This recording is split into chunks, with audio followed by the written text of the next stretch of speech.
Toutes et à tous, hein, j'ai le plaisir d'accueillir aujourd'hui Madame Valérie Pécresse et Monsieur Philippe Juvin pour inaugurer ces rendez-vous avec les candidats à l'élection présidentielle qu'organise la FSPF. Bien sûr, toutes les 5 ans, nous avons un grand débat démocratique qui rebalaye l'ensemble des dispositifs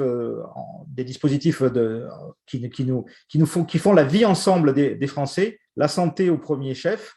Et bien sûr, nous allons bien sûr parler beaucoup de pharmacie aujourd'hui.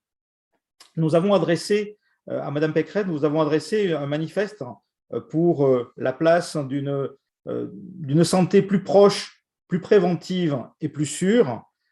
Pour cela, ce manifeste représente l'engagement que les pharmaciens pourraient avoir demain dans ce dispositif de santé. Vous nous connaissez bien, vous avez eu des responsabilités en tant que ministre du Budget. Nous avons eu l'occasion d'échanger à la Commission des comptes de la Sécurité sociale il y a quelques années. Plus récemment, vous nous avez accompagnés dans la gestion des masques dans ce début de la pandémie en Île-de-France. Et vous avez pris des positions pour garantir la sécurité des pharmaciens également dans la région. Nous vous attendons sur vos propositions sur la santé, sur la pharmacie. Vous savez que nous sommes très attachés au modèle français qui est assez atypique dans le monde, mais qui repose sur ce monopole de dispensation du médicament, sur une répartition harmonieuse des officines dans le territoire et sur l'indépendance garantie qui fait que le professionnel de santé est en fait le propriétaire de son outil de travail. Tout ça, ce sont les socles de la pharmacie française. Et ensuite, pour l'avenir, nous avons un contrat conventionnel avec l'assurance maladie, cette fameuse convention nationale pharmaceutique, que nous sommes en train de négocier juste avant la présidentielle. Et donc, ce débat, ce chemin de 5 ans, nous allons le faire, nous allons le programmer en même temps que la campagne. Il s'agit de la vaccination par les pharmaciens de tous les rappels de vaccination de l'adulte. Il s'agit de décliner la qualité de la délivrance, également des questions autour de la formation et de l'amélioration de la formation des pharmaciens. Et voilà. Donc, je vous laisse sans plus attendre la parole sur tous ces sujets et ensuite, nous aurons quelques questions. Alors d'abord, vous dire que je suis très très heureuse de ce Zoom parce que je sais qu'aujourd'hui, la profession des pharmaciens est en grande souffrance compte tenu de la charge de travail et de l'immense responsabilité qui pèse sur eux depuis le début de la pandémie, et notamment la question des tests, la question des vaccins, mais aussi le suivi de l'ensemble des personnes fragiles. Vous le savez, vous vous en souvenez peut-être, mais en tant que présidente de région, j'ai apporté au début de la crise pandémique dans ma région 1000 masques à chaque pharmacien qui n'en avait pas, qui ne pouvait donc pas les distribuer aux personnes en situation de fragilité.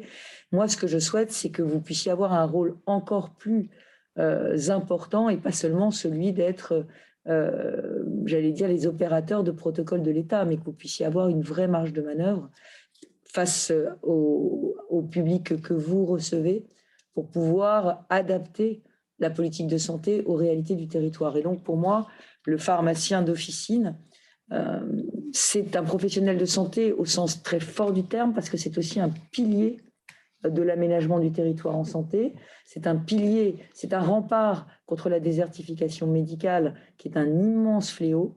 Et moi, je conçois vraiment la pharmacie dans un continuum de soins. Un continuum de soins dans lequel le pharmacien doit pouvoir monter en compétences, monter en responsabilité, avec évidemment les compensations qui s'y attachent. Mais je crois que la pharmacie doit devenir un lieu dans lequel on essaye de placer le maximum d'accès aux soins, le maximum d'offres de soins. J'ai coutume de dire que le développement de la télémédecine, par exemple, ne peut pas se faire sans l'humain. Et qu'il n'est pas question pour nous de se mettre à faire de la télémédecine par Internet de manière totalement débridée, qu'au contraire, les bons lieux pour pouvoir positionner la télémédecine au plus près, c'est souvent aussi dans les pharmacies ou dans les centres de soins paramédicaux, de façon à ce qu'il y ait toujours un professionnel de santé. Le conseil donné par le pharmacien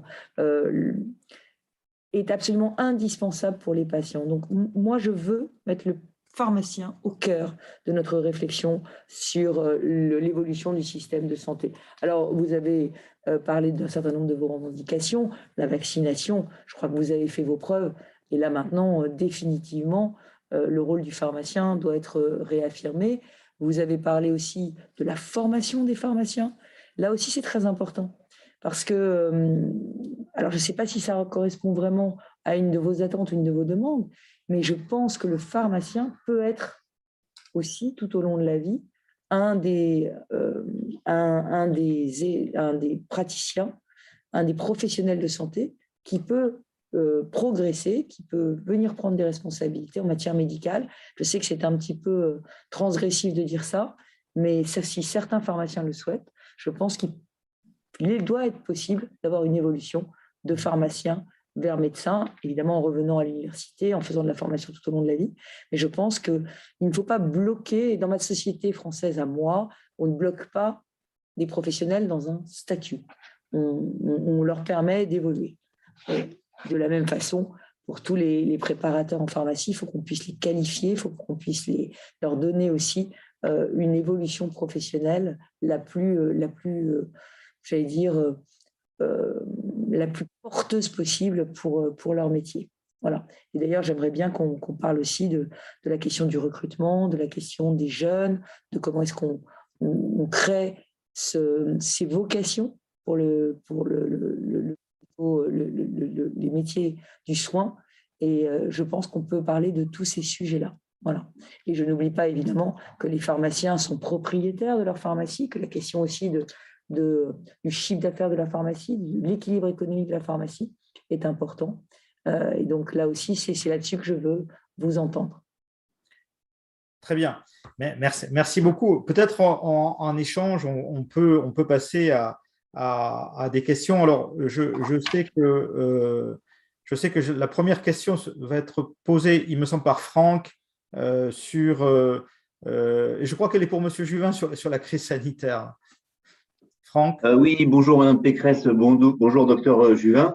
Là, face à la vague Omicron, à ces 300 000 contaminations par jour, aux pharmaciens qui font 1 million de tests, quelle est votre position sur les nouvelles doctrines qui se suivent jour après jour, sur les autotests, sur les scolaires, etc. Pour un médecin urgentiste qui avait vraiment l'habitude de ça, quel est votre avis? Alors, avant de laisser la parole à Philippe Juvin, qui aura évidemment la parole scientifique forte qui est la sienne, moi je voudrais dire que je pense que j'avais fait une suggestion de bon sens qui, si elle avait été mise en œuvre, aurait, je pense, complètement permis d'éviter le chaos que vous vivez actuellement, qui était de retarder la rentrée scolaire d'1 semaine après les fêtes de réveillon. Pourquoi j'avais proposé ça? Parce qu'on savait qu'au moment des réveillons du 24 et du 31, on allait avoir des pics de contamination, bien évidemment. Et comme on sait que l'école est le principal vecteur de transmission du virus, le fait de laisser 1 semaine d'incubation à tous les enfants qui auraient réveillonné et de généraliser en même temps le télétravail, d'organiser en même temps évidemment l'accueil des enfants de tous les Français qui ne télétravaillent pas, mais en beaucoup plus petite jauge, de façon à ne pas désorganiser l'école et à ne pas contaminer tous les enseignants, ou en tout cas gérer le stock d'enseignants contaminés. Je pense que si on avait fait ça, si on avait pris cette semaine-là off pour consulter et les pharmaciens, et les enseignants, et les parents, et les mères, on aurait évité cette désorganisation absolument épouvantable que vous vivez, avec des protocoles qui changent tout le temps, qui sont annoncés la veille, qui ne sont absolument concertés avec personne et qui vous mettent aujourd'hui, je l'ai vu, dans des situations proches du burn-out. Moi, j'ai été dans des pharmacies et j'ai vu des pharmaciens qui travaillent 15 heures par jour sans des clés, avec des files d'attente de plusieurs heures, et notamment lundi matin. Donc, je pense que je n'ai pas été écoutée, et je pense que je n'ai pas été écoutée pour des mauvaises raisons. Je pense que je n'ai pas été écoutée parce que tout simplement, je me présente à la présidentielle et que donc donner raison à une candidate à la présidentielle, c'est pas bien. Eh bien, c'est pas ma façon de gérer la France. Voilà. Moi, dans ma façon de gérer la France, j'écouterai d'abord tous les acteurs de terrain. Je concerterai avant de décider. Je n'aurai pas une présidence solitaire et verticale, une présidence autoritaire qui sait tout mieux que tout le monde. Et ça, c'est vraiment quelque chose que je voulais vous dire à vous, les pharmaciens qui avaient été tellement acteurs de cette crise et qui avaient peut-être le sentiment de ne jamais être consultés ou entendus. Philippe, à toi. Non, mais Valérie Pécresse a tout dit. Moi, je suis frappé de voir, d'abord, on ne comprend rien. Les recommandations changent tous les 2 jours. J'ai fait le compte des modifications du protocole sanitaire dans les écoles. Nous parlons des écoles. Depuis la rentrée, on est déjà à la 4e modification. Donc, franchement, on n'y comprend rien. Pourquoi ? Parce que ça n'a pas été concerté en amont. C'est ça le péché originel. C'est qu'il décide tout au dernier moment et tout seul. Donc, nous voyons les choses, nous aurions fait les choses totalement à l'inverse. C'est-à-dire qu'on aurait concerté et on aurait pris des mesures pour se préparer. Quel était l'intérêt de reculer la rentrée scolaire ? C'était de se donner le temps de se préparer. Et ça, c'est vrai qu'il ne le faut pas. Deuxièmement, il y a une absence de compréhension de l'utilisation du test. On teste très mal en France. En fait, on ne teste pas au bon endroit. Je vous donne un exemple sur les écoles, c'est que depuis le 1er mars, en Grande-Bretagne, tous les collégiens et les lycéens reçoivent 2 autotests qu'ils font chez eux. Oui, ça aussi, on l'avait demandé. On l'avait demandé dès l'automne. Dès l'automne, on avait dit, mais pourquoi est-ce qu'on ne fournit pas l'éducation nationale ne s'appuie pas sur les autotests, ce qui soulagerait d'autant les pharmacies. Ouais. Et les enfants sont positifs, ils ne vont pas à l'école, ils sont négatifs, ils vont à l'école, point final. Et là, vous avez vu le trouble, pour employer un gros mot, qui se passe actuellement dans les écoles et vos files d'attente. Donc, non, moi, je suis très sévère. Et avec un élément quand même, c'est qu'ils essayent de faire croire qu'ils gèrent bien la crise, alors que quand on se compare aux pays voisins, en réalité, on gère beaucoup moins. Juste un chiffre, vous pourrez le vérifier, il y a eu un discours de Boris Johnson dans la Chambre des communes le 5 janvier qui donne un chiffre du nombre de tests faits en Grande-Bretagne. Le mois dernier, c'était donc en décembre. Ils ont fait 10 millions de tests, tout compris, autotests, tout compris, 10 millions de tests tous les jours. Et là, Gabriel Attal, porte-parole du gouvernement, c'est une promesse. Donc, on n'y est pas encore de 10 millions par semaine. Donc, vous voyez bien qu'on a un décalage réel. C'est de l'impréparation permanente. Alors, si on revient sur une question qui est sur le chat, donc faite par les pharmaciens, et c'est une question qui là, pour le coup, n'est pas sur la crise sanitaire, mais qui est la question fondamentale que posent les pharmaciens à l'approche de la présidentielle. Quelle est votre position, Madame Pécresse, sur le monopole pharmaceutique de dispensation du médicament ? Tiens, bien évidemment. Voilà une réponse directe, courte et qui suffit. Donc, voilà. De temps en temps, quand les choses sont claires, elles doivent être dites clairement. C'est le monopole, évidemment. Moi, mon souci, c'est vraiment la question de la désertification médicale et c'est vraiment le rôle essentiel que joue le pharmacien dans une santé de proximité. Et le réseau des pharmacies est extrêmement précieux. Et c'est ce que je vous ai dit tout à l'heure. Il faut qu'on rende attractive l'installation des pharmaciens dans tous les territoires, dans les quartiers populaires, dans les territoires ruraux, dans les grandes villes où c'est très cher. Alors, ça peut être très rentable, mais ça peut être aussi très cher. Donc, la question pour moi, c'est comment rendre attractive l'installation, comment faire en sorte que la jeune génération des pharmaciens formés, on ne les retrouve pas dans des laboratoires, on ne les retrouve pas ailleurs que dans des officines. Donc, il faut maintenir, et là-dessus, je m'y engage, cette attractivité. Et moi, j'ai envie de vous renvoyer un petit peu la question, c'est qu'est-ce qu'on peut faire de plus ou qu'est-ce qu'on doit conserver pour rendre les officines encore plus attractives et pour rendre le métier et l'installation encore plus attractifs. Alors ça, sur cette question-là, il est assez clair que c'est ce que nous sommes en train de discuter dans la Convention. L'idée est de faire la pharmacie le lieu de la prévention primaire en santé. Au-delà de notre métier traditionnel et qui est extrêmement important de garantir la sécurité des médicaments et des produits de santé, leur approvisionnement et leur distribution et leur dispensation de qualité. Nous avons montré pendant cette crise sanitaire l'impact des pharmacies dans le champ de la prévention, c'est-à-dire la distribution de matériel de protection évidemment, mais aussi la vaccination, les dépistages tout dépistage. Il y a énormément de maladies à dépister. Nous sommes le lieu du dépistage, on va dire, de masse. On parle du cancer colorectal, on parle du diabète, on parle de pathologies chroniques, mais aussi de pathologies aiguës. Donc, les dépistages, en lien ensuite avec les docteurs et les biologistes qui font le test de référence ensuite. Donc, c'est ça que nous souhaitons. Et ça nécessite une transformation importante des modes de financement. Parce qu'en France, on ne finance pas la prévention. On la finance, la prévention individuelle, elle n'était pas vraiment financée. On finance le soin. On pourra s'exprimer sur ce sujet après, sur les modalités de financement du soin. Mais la prévention, c'était vraiment pas la mode. Donc voilà une des idées. Ça m'intéresse énormément que vous saisissiez vous-même de ce rôle, parce que, alors c'est aussi la femme politique qui vous parle, mais moi je veux mettre la prévention santé au cœur de ma politique de santé. Et c'est ce que j'ai commencé à faire déjà en tant que présidente de région dans ma région.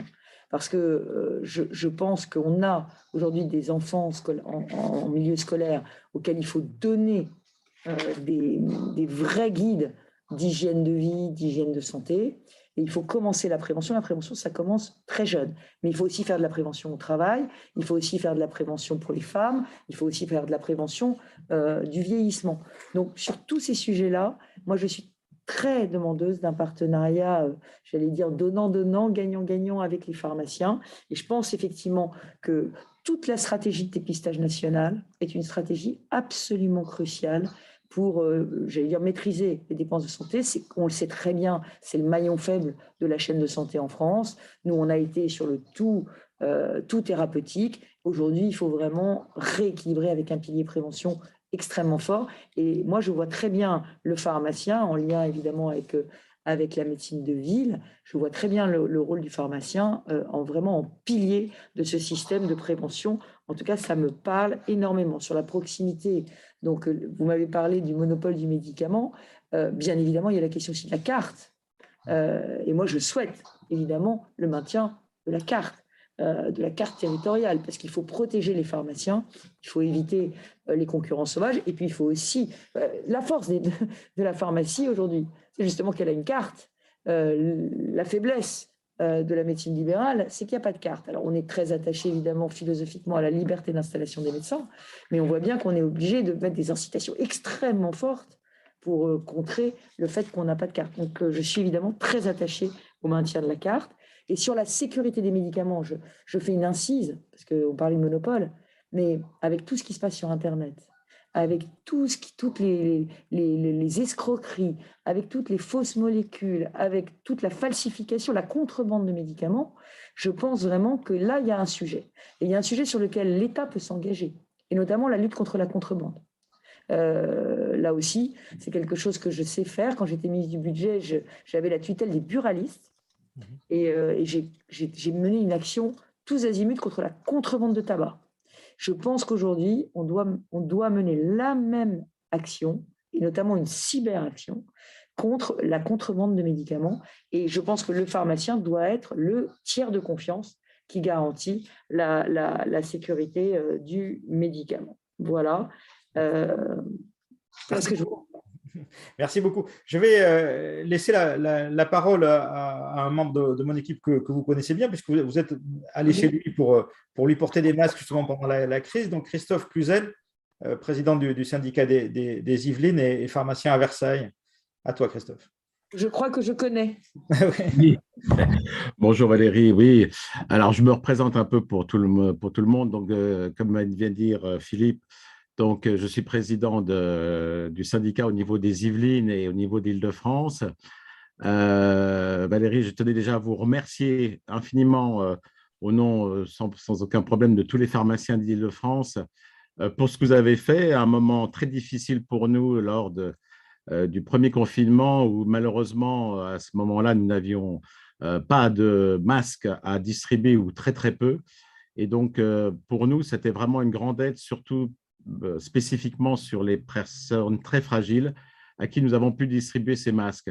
Encore merci, et aussi au niveau de la région de vos aides que vous avez pu nous attribuer pour nous installer et avoir des conditions sanitaires minimales dans nos pharmacies. Encore merci. En tant que pharmacien de base et conseiller municipal aussi, nous avons beaucoup, comme sûrement énormément de mes confrères sur la France, participé à des centres de vaccination. Tout ceci a fait que pendant 2 ans, nous avons essayé d'être présents aussi auprès de nos patients qui ont besoin de nous pour un suivi continu. Et justement, sur ce suivi continu, je voulais vous poser une question. Pour vous et pour nous, ce qui est très important, c'est la revalorisation de nos actes de dispensation. En effet, vous n'êtes pas sans savoir que les médicaments sont de plus en plus chers, que nous essayons, grâce à plusieurs conventions, de revaloriser justement ces actes par des honoraires, mais des honoraires qui ne soient pas des oboles. Je parle par exemple de l'honoraire de vaccination qui représente une somme très très faible par rapport à tout le travail que nous faisons. Et je voulais savoir qu'est-ce que vous comptez faire à ce sujet. Merci beaucoup. Et j'avais juste une question sur le calendrier. La nouvelle convention pharmaceutique va être signée avant la présidentielle. C'est un peu un problème, cette affaire. Il va falloir probablement régler les questions de calendrier, parce qu'effectivement, à chaque fois, comme la convention est quinquennale, la négociation se déroule entre novembre et mars, juste avant l'élection présidentielle. Donc en 2012, nous avions signé vous étiez signataire de la convention de 2012 avec Xavier Bertrand. C'était le dernier acte qui est passé au journal officiel, la Convention nationale pharmaceutique. En 2017, on n'y est pas arrivé parce que le cabinet de Marisol Touraine avait disparu au mois de mars, donc on n'a pas pu signer. Donc ça a été un problème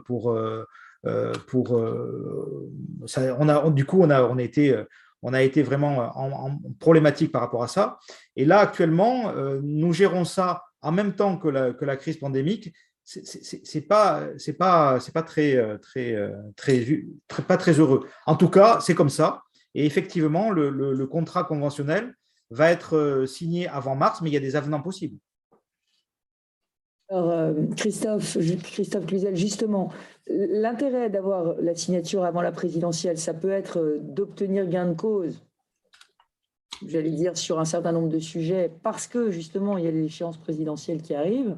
Et puis, c'est de pas réussir à conclure, parce que justement, il y a trop de sujets qui sont sur la table. Moi, je ne sais pas de quel côté la pièce va retomber. Peut-être que cette question que pose Christophe Cluzel sera résolue avant l'élection présidentielle par un accord que vous aurez trouvé avec le gouvernement. Peut-être qu'elle ne le sera pas. Et si elle ne l'est pas, moi, je m'engage à vraiment la regarder de très près, parce que c'est évident que toutes les missions supplémentaires qu'on donnera aux pharmaciens doivent mériter une rémunération qui corresponde au temps passé et à l'investissement passé. Donc ça, c'est évidemment pour moi une clé de l'évolution future des pharmacies demain, de la pharmacie du futur. La pharmacie du futur doit innover, la pharmacie du futur doit proposer davantage de gamme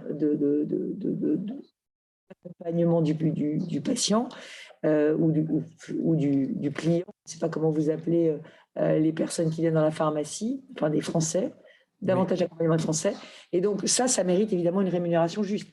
La question pour moi, c'est est-ce que vous allez réussir à négocier cela avec le ministère de la Santé avant l'élection, ou est-ce qu'il faudra remettre la question sur le métier? Donc, on va suivre ça avec beaucoup d'attention et on est en lien avec vous. Si vous voulez aussi, ça peut aussi être utile, si vous voulez aussi qu'on monte le son sur un certain nombre de sujets pour vous aider dans votre négociation avec le ministère de la Santé sur tel ou tel point. Là-dessus, on est prêt, cher Philippe, à éventuellement exprimer une position forte sur ces questions. Merci beaucoup. Oui, effectivement, moi, ce qui transparaît dans vos propos, c'est l'attachement au système conventionnel que nous avons aussi. L'assurance maladie est un partenaire difficile, exigeant, mais c'est un partenaire. Et nous avons, c'est un bon système que nous avons pour gérer les libéraux. J'ai une question différente venant de Frédéric Abécassis, qui lui vient qui est le président qui n'est plus le président du syndicat de l'Hérault, mais qui est toujours le président de la Fédération Méditerranée. Bonjour l'Hérault. Bonjour Valérie Pécresse, bonjour Philippe Juvin. Moi j'avais une question concernant la sécurité dans les officines. La crise sanitaire à l'heure actuelle a mis en évidence un certain nombre de tensions Et ces tensions se retrouvent au niveau des tensions internes d'organisation des équipes, puisqu'on a des problèmes de personnel et on a des problèmes de surcharge de travail, mais aussi vis-à-vis de nos patients. Les gens sont agressifs et effectivement, on a aujourd'hui de plus en plus de problèmes de manque de respect envers les professionnels de santé quand ça ne va pas jusqu'à des agressions. Jusqu'à présent, depuis 10 ans maintenant, on est quasiment plus protégé par les forces de sécurité publique pendant les gardes et pendant les heures de fermeture des officines. Est-ce que vous comptez, dans le programme sécurité qui est le vôtre, mettre en place quelque chose de particulier pour protéger les professionnels de santé, notamment rétablir le filtrage par les commissariats ou par les brigades de gendarmerie des appels pendant les gardes, parce que les professionnels de santé se sentent, et c'est mis en exergue aujourd'hui, de plus en plus en insécurité dans l'exercice de leurs fonctions. Alors, effectivement, moi, j'ai été extrêmement choquée par ce que j'ai vu, et je me suis d'ailleurs rendue dans des pharmacies où des pharmaciens avaient été agressés parce qu'ils vaccinaient par des antivax.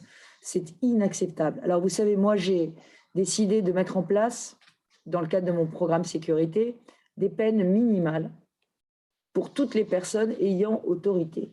Mais je pense qu'il faut inclure dans les personnes ayant autorité, alors on pense tout de suite force de l'ordre, on pense élus, on pense même éventuellement enseignants, moi je veux inclure aussi les enseignants, mais je veux aussi inclure les soignants.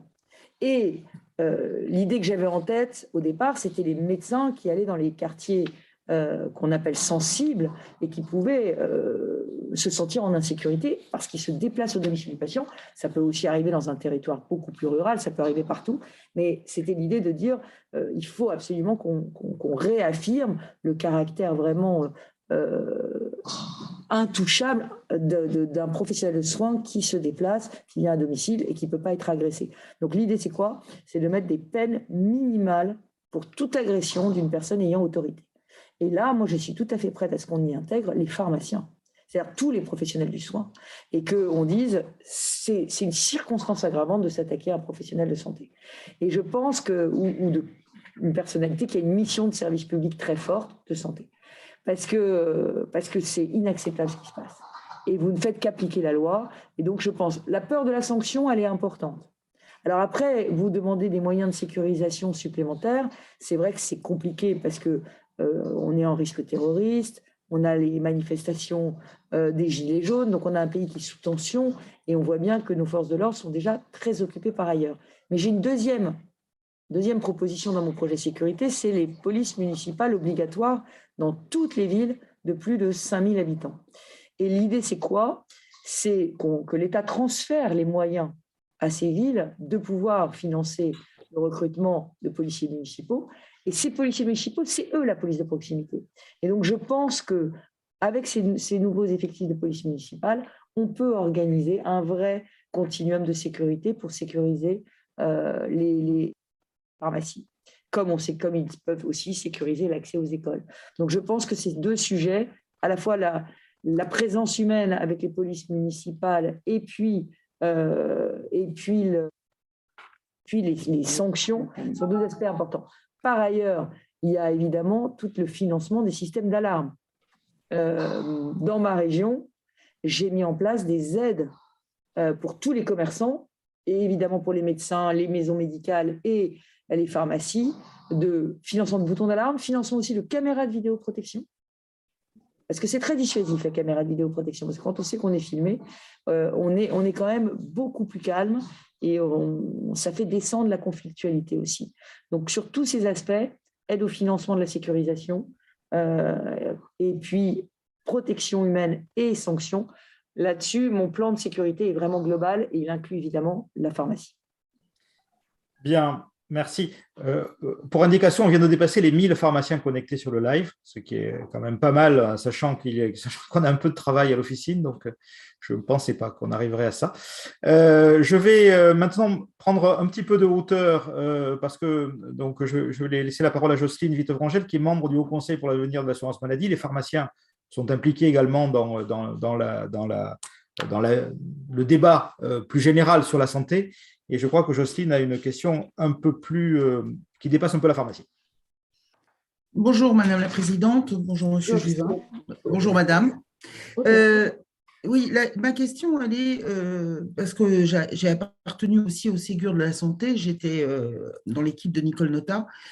En fait, la grande question qu'on a eu à retourner, et on le voit aussi au HCAM, c'est quelle est la place réelle des ARS? Est-ce que c'est une courroie de transmission du ministère de la Santé? Est-ce qu'elles ont leur propre autonomie? Et comment vous voyez la place des ARS dans le système de santé? Merci. Ça dépasse évidemment les pharmacies, mais c'est très important. Parce que ce dont on parle depuis ce matin, c'est comment est-ce qu'on coordonne notre système de soins de façon à ce qu'il soit le plus efficace possible et qu'il apporte la meilleure qualité de service aux Français, tout en permettant une vraie stratégie de santé publique à long terme, en faisant baisser évidemment les risques de maladie.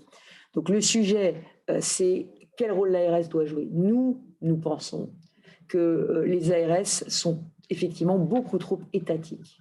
Nous pensons qu'il faut réinjecter de la proximité dans l'ARS. Je recevais hier les présidents de département, une délégation des présidents de département.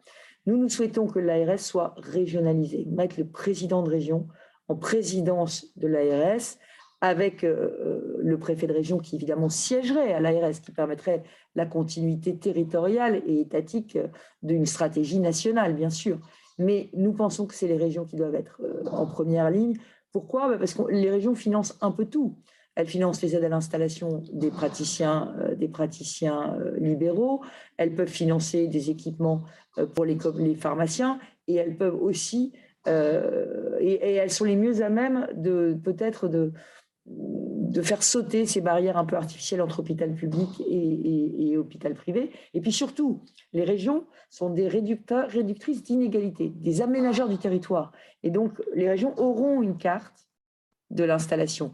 Les zonages des ARS sont des zonages qui sont extrêmement technocratiques. Pour faire un zonage, il faut des procédures, il faut des consultations, etc., etc. Et puis après, ça devient intangible.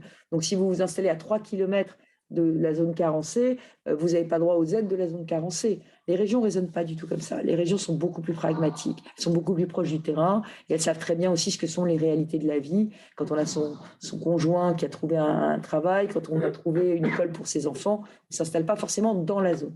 Donc je pense que si on veut une réponse plus efficace aux besoins et beaucoup plus proche du terrain, il faut régionaliser les ARS et il faut y associer les départements qui ont tout le médico-social. Donc c'est indispensable que dans les ARS aussi, on ait une très très forte présence des départements pour pouvoir coordonner les choses au niveau local. Mais moi, je pense que la santé doit être beaucoup plus territorialisée et que les élus qui sont vraiment au contact des Français ont vraiment tout leur rôle à jouer. J'ajoute que c'est les élus qui ont les collèges, les lycées, donc toute la prévention primaire est aujourd'hui réalisée essentiellement par les élus de proximité. Donc c'est vraiment important ce continuum de soins et cette décentralisation des agences régionales de santé.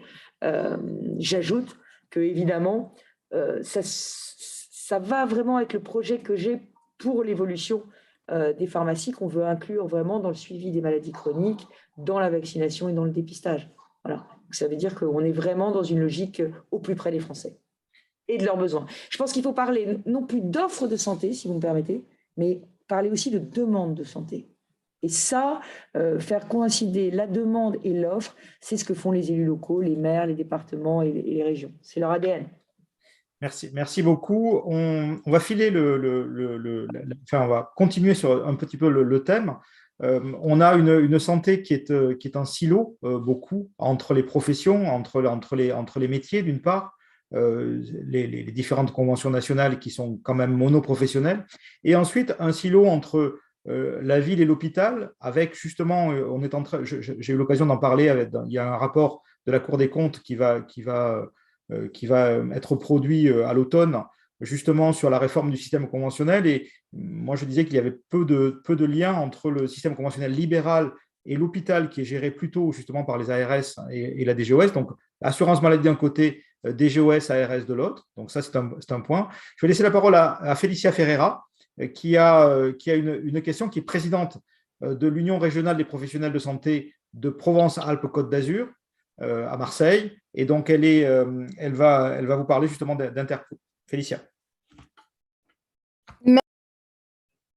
mes chers collègues, et merci de me donner la parole. Alors, tout d'abord, pour ceux qui me connaissent, je suis à tendance un petit peu féministe, donc je voulais saluer les femmes et les pharmaciennes d'une manière générale et notre implication qui a été largement soulevée dans un article sur les pharmaciennes. Donc voilà, c'est une petite parenthèse et je voulais aussi avoir, Madame la Présidente, votre avis sur la manière de conduire l'interpro.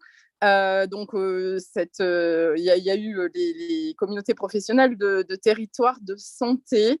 Le développement a été un peu stoppé par le Covid. Je voulais savoir quelle était votre position par rapport à comment favoriser les échanges sans blesser une profession ou l'autre. Et qu'est-ce qu'il en était des financements au parcours?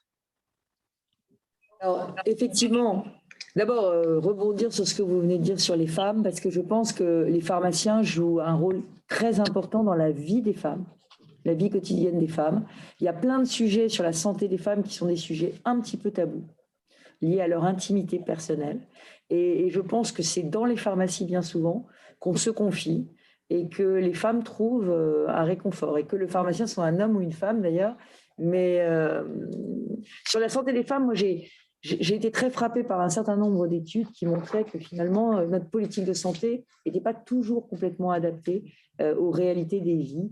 Je pense par exemple, on vous parlait tout à l'heure du dépistage, on peut penser au dépistage des infections urinaires ou ce genre de choses. On voit bien qu'on a un certain nombre de pathologies qui passent un peu sous le radar et qui sont vraiment le quotidien des femmes et que justement le pharmacien peut permettre de traiter. Pardon de le dire aussi franchement, mais je pense aussi à des questions comme la ménopause, comme l'endométriose ou la précarité menstruelle. Il y a des sujets qui sont très féminins, qui n'ont pas fait l'objet d'un énorme investissement dans les politiques de santé, parce qu'on les a toujours traités comme des sujets mineurs. Ce sont des sujets très importants pour les femmes. Pardon, j'en profite, parce que la question m'était posée. Il faut qu'une présidente de la République, ça change aussi un certain nombre de choses dans la gestion du pays, au profit des femmes, sans doute. Alors, au-delà de ça, je crois que c'est très, très important ce que vous venez de dire sur le fait qu'on ne peut pas imaginer une politique de santé en silo. C'est impossible. Voilà. Il n'y a pas d'un côté l'hôpital, de l'autre côté la ville, d'un côté les médecins, de l'autre côté les pharmaciens, d'un troisième côté les paramédicaux. On a besoin, les autres paramédicaux, on a besoin aujourd'hui d'un continuum. Continuum d'ailleurs qui inclut les médecins pour moi, les pharmaciens, mais aussi tous les soins paramédicaux, infirmiers, kinés, orthophonie, etc., etc. Donc, on a besoin vraiment qu'il y ait une vraie coordination, un vrai parcours autour de ce triptyque, médecin, infirmier et pharmacien. Moi, ce que je veux, c'est évidemment que ce soit basé sur la confiance mutuelle locale. Il ne faut pas normer tout ça. Il faut que chacun puisse s'organiser en fonction des spécificités du territoire. Ce ne sera pas la même chose dans un territoire où il y a une maison pluridisciplinaire extrêmement organisée en lien avec la pharmacie et un territoire où tout le monde travaille en libéral chez lui. Donc, en fait, le réseau de soins, il doit se créer en fonction des réalités du territoire. On a quand même un outil numérique aujourd'hui qui doit permettre d'avoir une communication beaucoup plus facile, beaucoup plus fluide. Je vous donne un exemple qui n'a rien à voir, mais qui est quand même parlant. Pendant la crise, moi, j'ai mis en place des boucles WhatsApp. Des boucles WhatsApp qui m'ont permis de communiquer avec j'allais dire, un certain nombre de personnes avec qui je ne communiquais jamais, parce qu'il y avait des strates hiérarchiques. Quand on fait une boucle WhatsApp de tous les proviseurs, quand on fait une boucle WhatsApp de tous les maires, c'est des outils qui sont fantastiques, qui permettent aujourd'hui d'avoir une vraie remontée des besoins, y compris les besoins les plus individuels, sans forcément que ça génère des usines à gaz d'organisation. Donc vraiment, je pense qu'il faut utiliser cet outil numérique, il faut l'organiser de manière souple, et que ça soit, faut s'appuyer sur des bonnes pratiques, il faut expérimenter. Et quand on aura une expérimentation qui marche, il faudra la dupliquer. Et moi, je compte beaucoup sur les ordres, je compte beaucoup sur les organisations syndicales pour pouvoir généraliser ces bonnes pratiques sur le territoire. Mais je pense qu'il faut laisser un petit peu de part de créativité, parce que les nouveaux outils du numérique, ils sont très fluides et c'est un peu à chacun de s'en emparer. Alors, évidemment, comment est-ce qu'on organise ça? Il faut l'organiser autour d'un territoire de santé. Alors, est-ce que c'est la communauté de communes? Est-ce que c'est le département qui doit prendre le leadership? Moi, je pense que dans les départements, pour moi, la collectivité de base, normalement, ça doit être le département, sauf dans les départements extraordinairement urbains, où là, on est plutôt à l'échelle d'un territoire ou à l'échelle d'une intercommunalité. Mais je pense qu'il faut qu'on organise tout ça. Et j'ajoute qu'il faut un financement adéquat pour justement organiser le parcours du patient dans ce triptyque et singulièrement, évidemment, pour les maladies chroniques, les affections de longue durée, où on a vraiment besoin que ce triangle fonctionne efficacement. Très bien, merci beaucoup. Alors là, j'ai donc là, les représentants des étudiants qui nous ont posé une question sur le chat, des étudiants en pharmacie. Philippe, j'ai oublié de dire quelque chose que Philippe me susurre à l'oreille, mais qui est très important, c'est de dire que pour moi, et implicite dans ce que je viens de dire, mais ça va mieux en le disant, les maladies chroniques doivent d'abord impérativement être suivies en ville. Et c'est comme ça qu'on recentrera l'hôpital sur ses vraies missions. Et donc, à partir du moment où on dit ça, ça veut dire qu'il faut y mettre le paquet sur l'organisation et la valorisation de ces missions. Ça, c'est très important. Nous avons notamment au niveau du médicament énormément de patients lourds qui sont obligés de faire des dizaines, voire des centaines de kilomètres pour aller tous les mois chercher leur traitement à la pharmacie de l'hôpital. Ce n'est pas possible de continuer. Je parle de traitement des cancers, même de l'hémophilie, de choses comme ça. Donc, effectivement, c'est très important ce que vous venez de rajouter. Je repars sur la question des étudiants. Donc, l'Association nationale d'étudiants en pharmacie de France, qui est connectée également, pose une question, et j'en rajouterai une autre sur la formation, sur le volet formation. Leur question part sur le 3e cycle des études pharmaceutiques, le fameux diplôme d'études spécialisées avec la réforme de l'internat en pharmacie d'officine. C'est une réforme qui procrastine. Ça fait 5 ans que cette réforme est dans les tuyaux. Il y a eu plusieurs rapports. Un dernier rapport secret, en tout cas qui n'a pas été divulgué, qui a atterri sur le bureau du ministre. Est-ce que si nous n'arrivons pas à faire passer ce 3e cycle avant la présidentielle, est-ce que vous engagez à reprendre ce dossier pour qu'il aboutisse? C'est la question des étudiants. Et moi, j'en rajouterai une autre sur un autre volet, ça concerne les préparateurs. Nous avons donc 3500 apprentis en pharmacie. Donc, il y a 2 métiers, le métier des pharmaciens et le métier des préparateurs. Sur ce métier des préparateurs, nous avons lancé une réforme de l'universitarisation du diplôme pour arriver à un diplôme de licence professionnelle en passant par un diplôme d'études universitaires scientifiques et techniques, un DUST.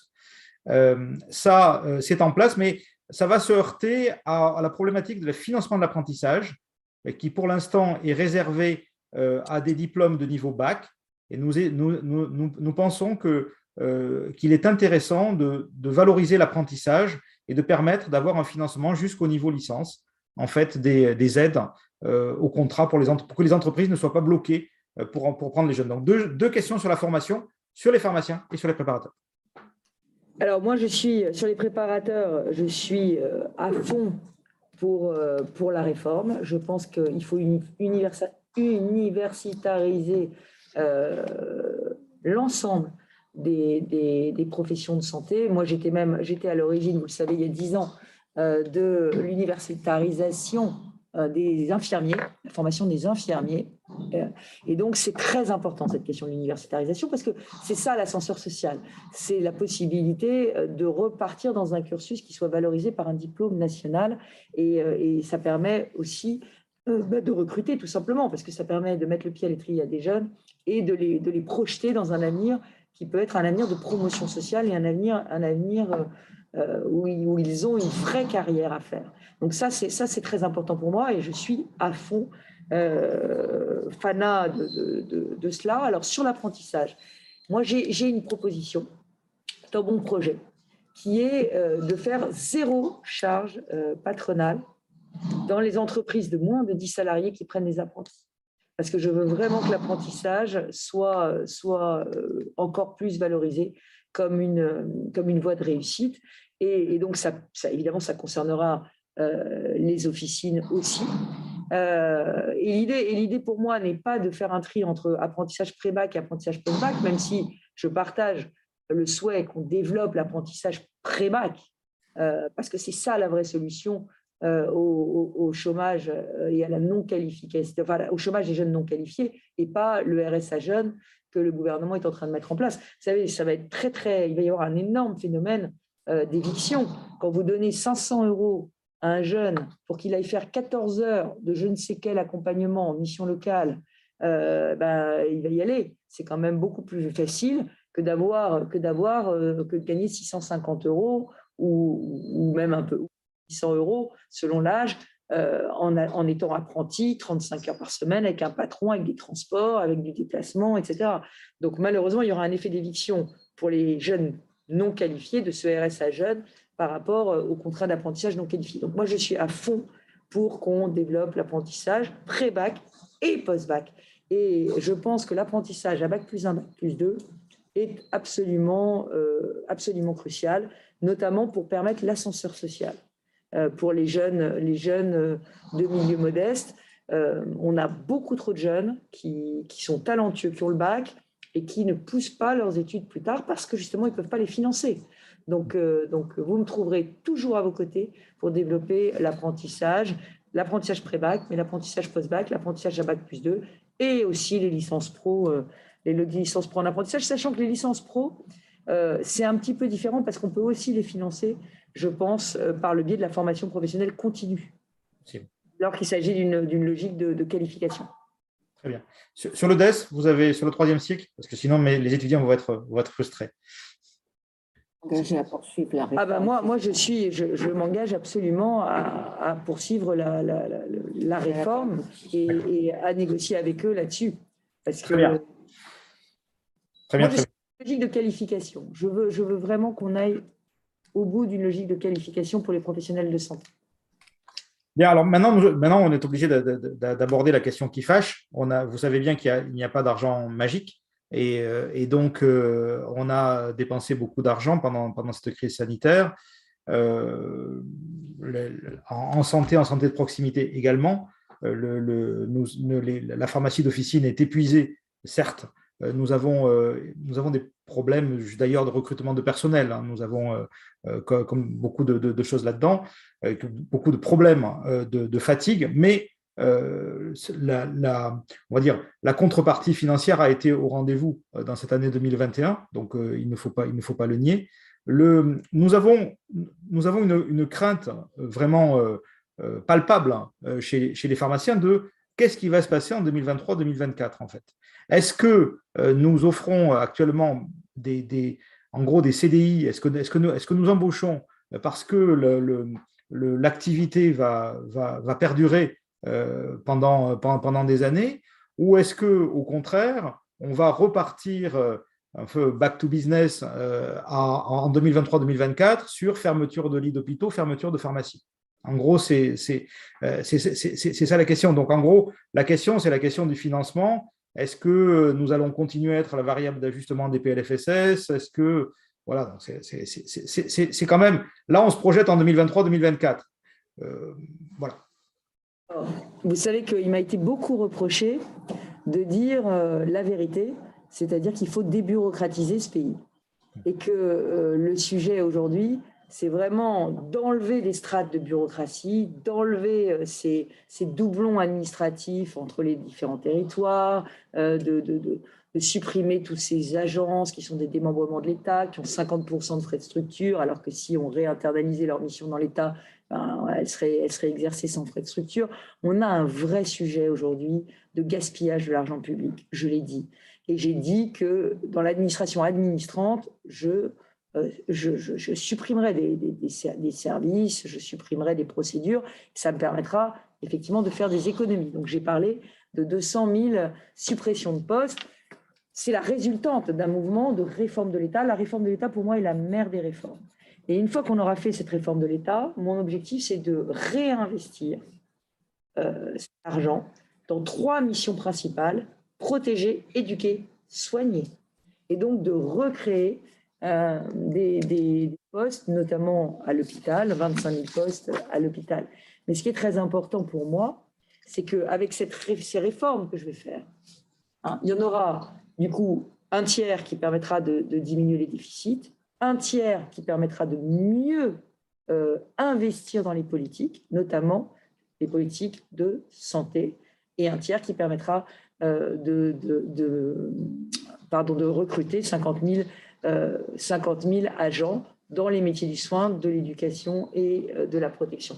Donc vous voyez, c'est parce que je fais des économies sur les autres, sur la débureaucratisation, c'est parce que je fais des économies en décentralisant, c'est parce que je fais des économies en simplifiant qu'à la fin, ces économies, je les récupère pour ces 3 missions prioritaires dans lesquelles j'ai mis le soin. C'est-à-dire que vraiment, protéger, éduquer, soigner, c'est mon triptyque, c'est le rôle que l'État doit s'assigner: réformer l'école, redonner de la sécurité, sauver la justice, et puis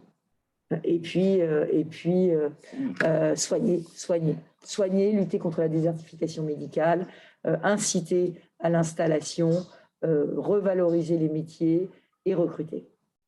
Merci beaucoup. Bon, nous arrivons à la fin de cet échange. Je vais bien sûr vous laisser le mot de la conclusion. Vous remercier ainsi que toute votre équipe pour le temps que vous avez consacré aux pharmaciens. Ils ont été donc très nombreux à vous écouter. Nous continuerons donc le travail au quotidien avec votre équipe. Je prends la main tendue pour l'aide par rapport à la Convention nationale pharmaceutique. C'est le moment effectivement d'avoir un peu d'aide pour dynamiser le sujet. Et je sais que vous êtes très occupé, donc je vais vous laisser conclure et ensuite vous souhaiter donc une bonne route pour la suite de votre campagne.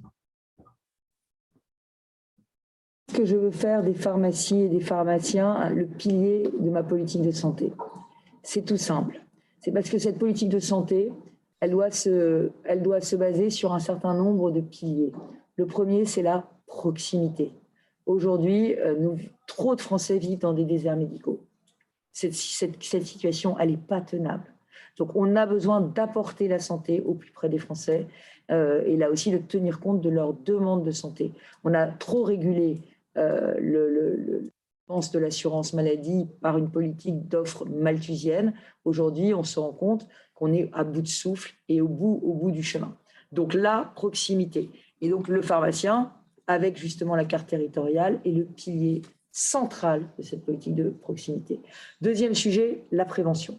Moi, je crois que si on veut réduire les dépenses d'assurance maladie, il faut investir massivement le champ de la prévention. Nous sommes un pays, vous le savez, dont la démographie n'est pas totalement favorable. On va avoir un allongement de la vie, qui est une très bonne chose, mais qui va évidemment amplifier l'existence de maladies chroniques. Et il faut que tout cela, ce soit le pharmacien qui soit l'un des piliers, je l'ai dit, dans ce triangle médecin, pharmacien et infirmier. Donc, la prévention, pilier de ma politique de santé, et avec un pharmacien qui en est le bras armé et qui permet de dépister, qui permet d'accompagner, qui permet de vacciner. Donc, on a ça. Et puis, le troisième sujet en politique de santé, et on le voit encore plus avec la montée des antivax, c'est la question de la sécurité du médicament. La sécurité du médicament ne peut être assurée que par les pharmaciens. Et c'est pour ça, vous n'avez pas commencé sur le monopole, c'est très important de le maintenir. Mais au-delà de ça, vraiment, moi, je m'engage à lutter contre les fraudes et à lutter massivement contre les fraudes aux médicaments, contre la contrebande et contre tous les réseaux mafieux qui se développent, y compris internationaux, sur cette question du médicament. Et puis, il y a la question aussi de l'indépendance des pharmaciens. J'y suis très attachée. Et cette indépendance, elle va de pair avec La qualité de la formation, vous en avez parlé. Moi, je souhaite qu'on puisse avoir une montée en gamme. J'ai vu que les étudiants y étaient très attachés, mais une montée progressive avec l'universitarisation de la qualification de tous les salariés des officines et évidemment des préparateurs en pharmacie et puis aussi s'appuyer sur les pharmaciens qui voudraient eux aussi changer de statut, pourquoi pas. Moi, je suis pour une société beaucoup plus fluide, où les statuts ne sont pas décidés à 18 ans, mais au contraire, on apprend à l'école de la vie, on progresse à l'école de la vie et on change de vie si on a envie de progresser. Voilà, c'est un peu tout ça que j'avais envie de vous dire. Et sur la convention pharmaceutique qui doit être signée, ben là, tous ces messages-là, je suis prête à les relayer. Hein. Je sais que c'est un moment d'émulation, d'émulation positive, les campagnes électorales. Et dans ces moments d'émulation positive, si vous avez besoin de mon appui, évidemment, vous pouvez compter sur moi. Voilà. Merci beaucoup. À bientôt, donc. Pour la pandémie, bon courage. Merci, au revoir.